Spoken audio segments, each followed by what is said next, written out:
റഷ്യ-യുക്രൈൻ യുദ്ധഭൂമിയിൽ നിന്ന് വീണ്ടും ഞെട്ടിക്കുന്ന റിപ്പോർട്ടുകളാണ് പുറത്തുവരുന്നത്. ആഗോളതലത്തിൽ പ്രതിരോധ രംഗത്തെ വൻ ശക്തികളായ അമേരിക്കൻ നിർമ്മിത പേട്രിയോട്ട് എയർ ഡിഫൻസ് സിസ്റ്റങ്ങളെ വെല്ലുവിളിച്ച് റഷ്യൻ യുദ്ധവിമാനങ്ങൾ യുക്രൈനിന്റെ ഹൃദയഭാഗത്തേക്ക് കടന്നു കയറിയിരിക്കുന്നു.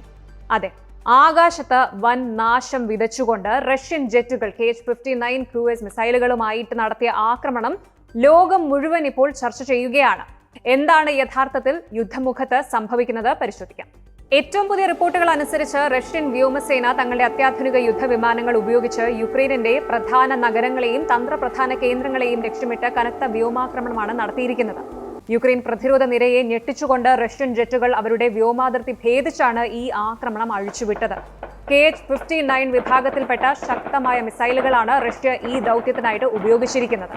ഇത് യുക്രൈന്റെ തന്ത്രപ്രധാനമായ ഇൻഫ്രാസ്ട്രക്ചറുകളെയും സൈനിക കേന്ദ്രങ്ങളെയും ലക്ഷ്യം വെച്ചുള്ളതായിരുന്നു എന്നാണ് പുറത്തുവരുന്ന വിവരം. ഈ ആക്രമണത്തിൽ ഉപയോഗിച്ച KH-59 ഒവോഡ് മിസൈലുകൾ റഷ്യയുടെ ഏറ്റവും കരുത്തുറ്റ ആയുധങ്ങളിൽ ഒന്നാണ്.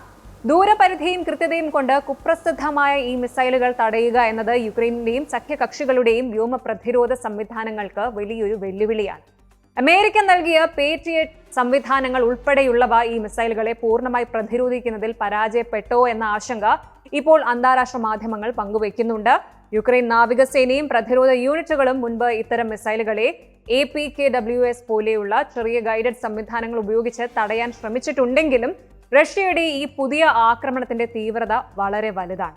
ഈ സംഭവം വെറുമൊരു വ്യോമാക്രമണം മാത്രമല്ല, മറിച്ച് ആഗോള രാഷ്ട്രീയത്തിലും സൈനിക തന്ത്രങ്ങളിലും വലിയ ചലനങ്ങൾ സൃഷ്ടിക്കുന്ന ഒന്നാണ്.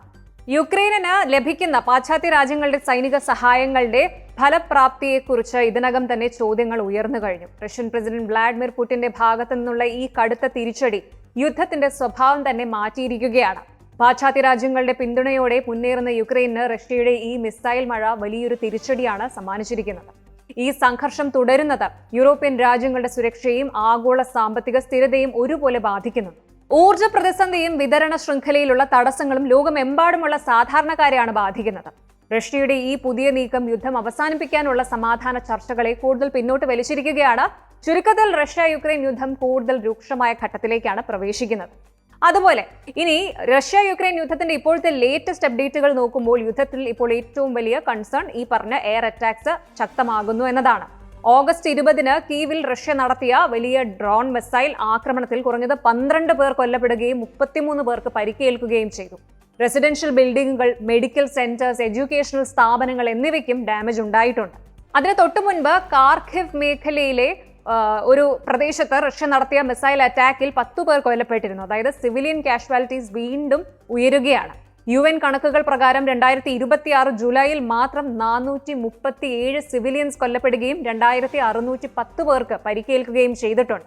2022 മെയ് മാസത്തിന് ശേഷം യുക്രൈനിൽ സിവിലിയൻസിന് ഏറ്റവും കൂടുതൽ കാഷ്വാലിറ്റീസ് രേഖപ്പെടുത്തിയ മാസമായിരുന്നു ഈ ജൂലൈ. മറ്റൊരു പ്രധാന പ്രശ്നം എന്ന് പറയുന്നത് യുക്രൈന്റെ എയർ ഡിഫൻസ് മിസൈൽ ഷോർട്ടേജ് ആണ്. പ്രത്യേകിച്ച് പേട്രിയോട്ട് ഇന്റർസെപ്റ്റേഴ്സിന്റെ അവൈലബിലിറ്റി കുറയുന്നത് റഷ്യ മുതലെടുക്കാൻ ശ്രമിക്കുന്നതായിട്ട് റിപ്പോർട്ടുകൾ പറയുന്നു. അതേസമയം യുക്രൈനും തിരിച്ചടിക്കുന്നുണ്ട്. യുക്രൈനിയൻ ലോങ് റേഞ്ച് ഡ്രോൺസ് റഷ്യയുടെ oil refineries, fuel depot, military facilities എന്നിവ ടാർഗറ്റ് ചെയ്യുന്നു. ഈ അറ്റാക്സ് കാരണം റഷ്യയ്ക്ക് ഫ്യൂവൽ ഷോർട്ടേജ് നേരിടുകയും ഇന്ത്യയിൽ നിന്ന് പോലും ഗ്യാസോലിൻ ഇമ്പോർട്ട് ചെയ്യേണ്ട സാഹചര്യം ഉണ്ടാവുകയും ചെയ്തു. ഇതിനിടെ റഷ്യൻ ഡ്രോൺ റൊമേനിയൻ എയർ സ്പേസിൽ കടന്ന് ക്രാഷ് ചെയ്തതും വലിയ ആശങ്കയാണ്. റൊമേനിയ നേറ്റോ മെമ്പർ ആയതിനാൽ ഇത്തരം ഇൻസിഡൻസ് കോൺഫ്ലിക്റ്റ് കൂടുതൽ ഡേഞ്ചറസ് ആക്കുകയാണ്. കരയിലാകട്ടെ റഷ്യയ്ക്ക് വലിയ ബ്രേക്ക് ത്രൂ ഇതുവരെ ഉണ്ടായിട്ടില്ല. റഷ്യൻ ഫോഴ്സസിന്റെ ടെറിട്ടോറിയൽ ഗെയിൻസ് വളരെ പതുക്കെയുമാണ്. അതിനാൽ മിസൈൽസ്, ഡ്രോണുകൾ, എയർ അറ്റാക്സ് എന്നിവയിലേക്കാണ് റഷ്യ കൂടുതൽ പ്രഷർ നൽകുന്നത്. ഇനി ഇവിടെ ഒരു ചെറിയ പോസിറ്റീവ് ഡെവലപ്മെന്റ് ഉണ്ട്. ഓഗസ്റ്റ് 19 റഷ്യയും യുക്രൈനും 103 ബന്ദികളെ വീതം എക്സ്ചേഞ്ച് ചെയ്തു. യുദ്ധം തുടരുമ്പോഴും ഹ്യൂമാനിറ്റേറിയൻ ലെവലിൽ കമ്മ്യൂണിക്കേഷൻ ഇപ്പോഴും മരവിച്ചിട്ടില്ല എന്നതിനുള്ള ഉദാഹരണമാണിത്. കൂടുതൽ വാർത്തകൾക്ക് News 18 Keralam YouTube channel subscribe ചെയ്യുക.